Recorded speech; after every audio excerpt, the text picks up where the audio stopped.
Hello and welcome to Backlinking, the PKM podcast. This one is a little later than usual for those of you who listen on Spotify in or just in general listens to the podcast. While for people who are watching the video, it will probably be out in as usual. I've been on vacation. I am just coming back and for this episode, I first wanted to do something about AI browsers because I've tested out Comet, I've tested out Dia. I think both of them are great ideas.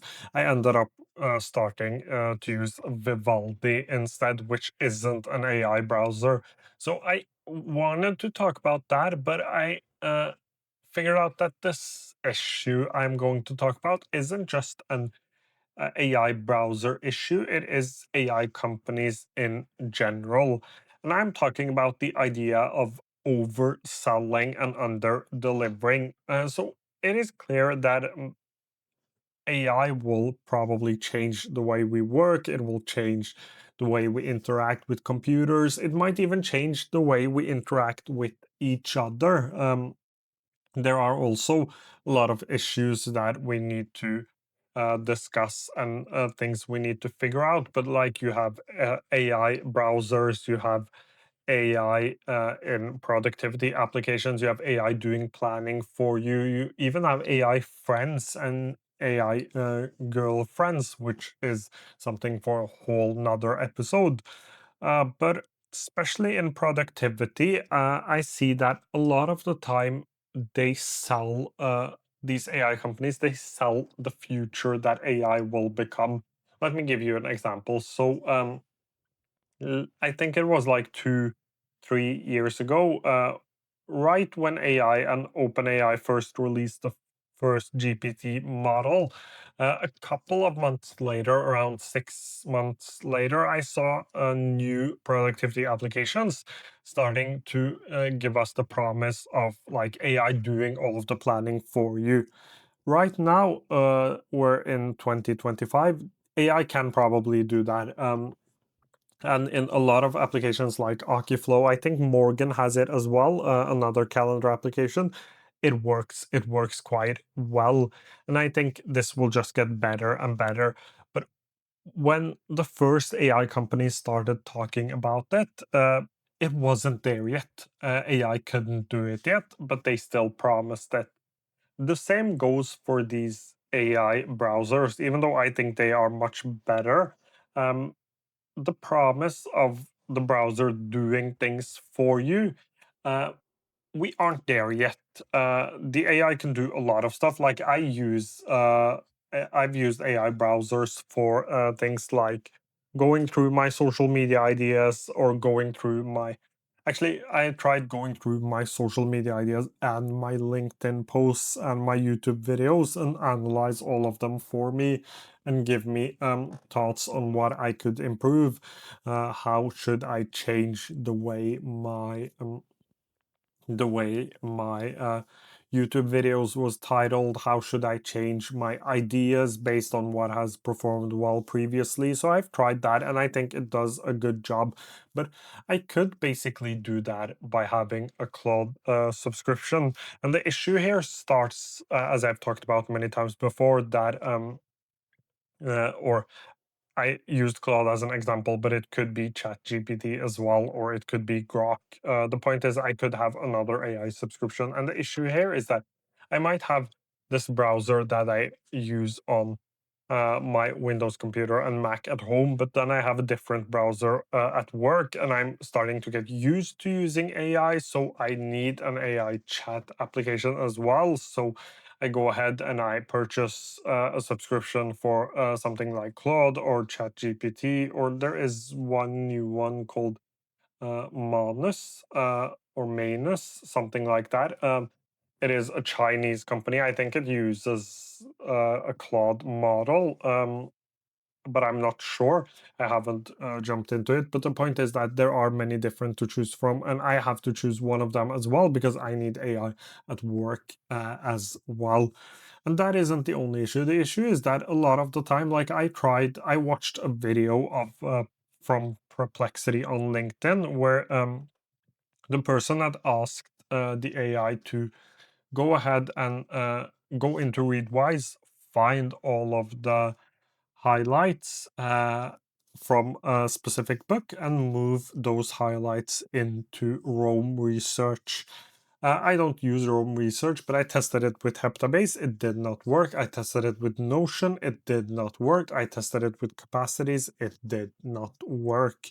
So it wasn't there yet. It might work with an outliner that maybe an outliner is just simpler when it comes to using AI and giving prompts, but it did not work in my use case. And I've tried that with a lot of things I see people post. When I try to do the same thing, it doesn't work. I changed the applications, but it d- it doesn't work with the applications I'm using. So either I'm completely stupid or the AI stuff does not work. I believe that it is the second one, that it isn't perfect yet. Like, it works in some use cases if you prompt it really well, if you have applications that are easy for the AI to use. I think it works really well.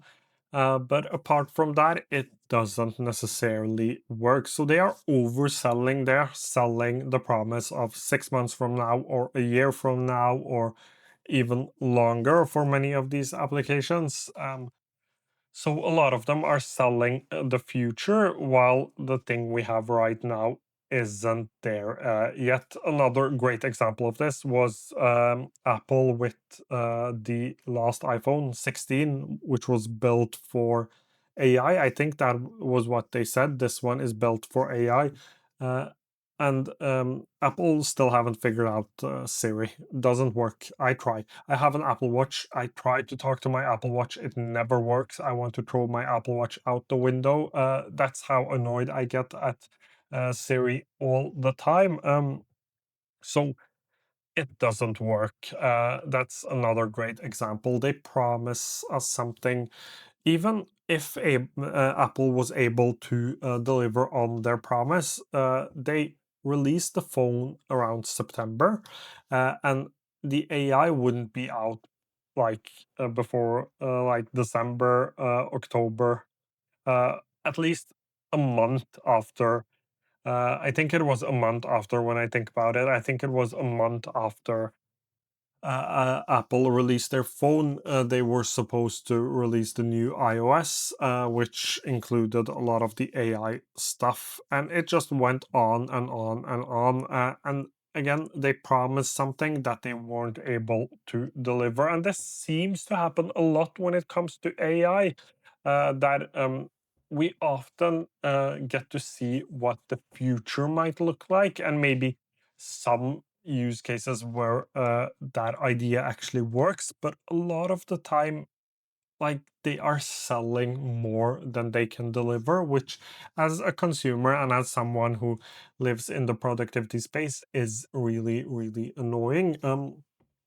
I'm not saying that like Perplexity or Dia or any of these AI applications are bad. Actually, I think they can fit well into many workflows, and I think a lot of people have good use cases. Like, I don't use AI in the browser simply because I don't need AI to do things for me. Like, I'm not that busy of a person. I can check my own emails. That isn't a huge issue. I get like 10 to 15 emails a day, takes me a couple of minutes.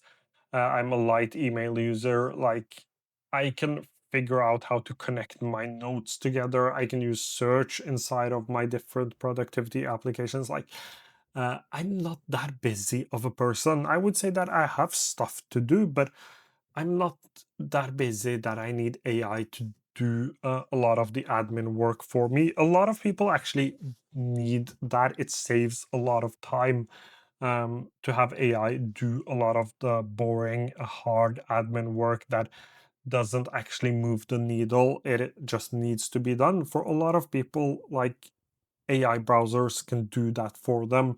AI agents can do that for them. In my case, like, if I could have an AI agent that could edit my videos, that would save me a lot of time if I could have an AI agent that I could discuss my scripts with, my social media scripts. That saves me a lot of time. Analyzing social media content, that would save me a lot of time. And for those use cases, I don't necessarily need AI inside of the browser. I can use AI in other ways. And as I've said before, I think that AI browsers is the future. There are people out there who think that in the future will not have, like, websites won't have a UI. It won't have a user interface. We won't have an user experience on websites. It will just be AI fetching data from databases. That's basically what some people think the web will look like. I'm not going to go into that. I just wanted to make a point out of the fact that I'm not saying that these applications are useless. I think a lot of people will find them very useful. I'm just saying that even if they are really good, they still keep over promising. Like, they tell us that the applications can do a lot more than they can do right now. And they are promising us the future of AI. And we are at a stage in productivity and tech in general, where it is much more about the promise of the future rather than what we have right now. Just like when the internet first came, it wasn't necessarily just about the internet, it was also about the promise of a new future. And um, as you might already know, the internet changed the way we lived our lives for better or for worse. But um, a lot of the time you ended up having companies over promising stuff. And I think this is really important to be aware of as a user. As someone who uses AI myself, I think it is really important to be aware of these promises that might come at some point. And I think a lot of them will come at some point, but they aren't there yet. If you want to jump between applications, for example, you have to remember that.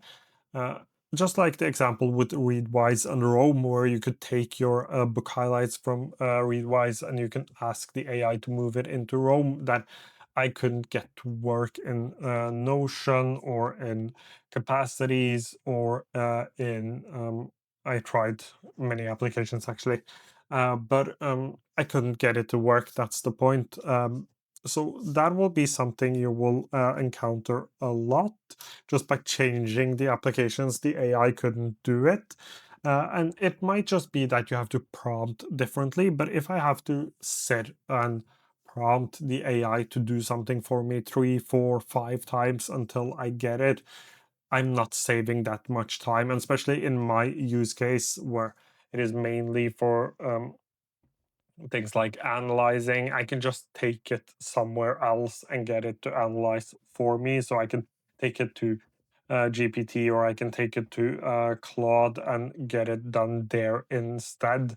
And when I'm saying GPT and Claude, I'm talking about going directly through their websites. I know that there are cheaper options, there are probably better options, but that is a discussion for another. Another podcast episode. I'm just saying that in my use case, if I can't get it to work right away, I will try something else. And I think that is also important to keep in mind for the general users. I'm talking about people not spending their entire free time, entire time after work playing around with productivity applications, watching every tech video. For those people, they want it to work right away, and if it doesn't, they simply won't use it. It's that simple. And that has just been something that's been on my mind for a while now, which I will do a separate podcast episode on, whether or not these tools will become mainstream at some point. But I just wanted to talk about how they keep over promising. And at some point they will reach that promise, but when it first gets out, often people are more hyped about it than it deserves. I'm again not saying in every case, like a perplexity comment should be hyped up because what they're doing is amazing. But I've seen many other cases where I feel like we often get over promised and under delivered. So I think that like covers my ideas and thoughts around this for this episode. If you have anything you want to add, anything you want to discuss, please do leave it down below. And as usual, I am always happy for new ideas and discussions. And thank you so, so much for watching or listening. That was a terrible way of ending the podcast. I'm out of practice. Thank you so, so much for watching or listening.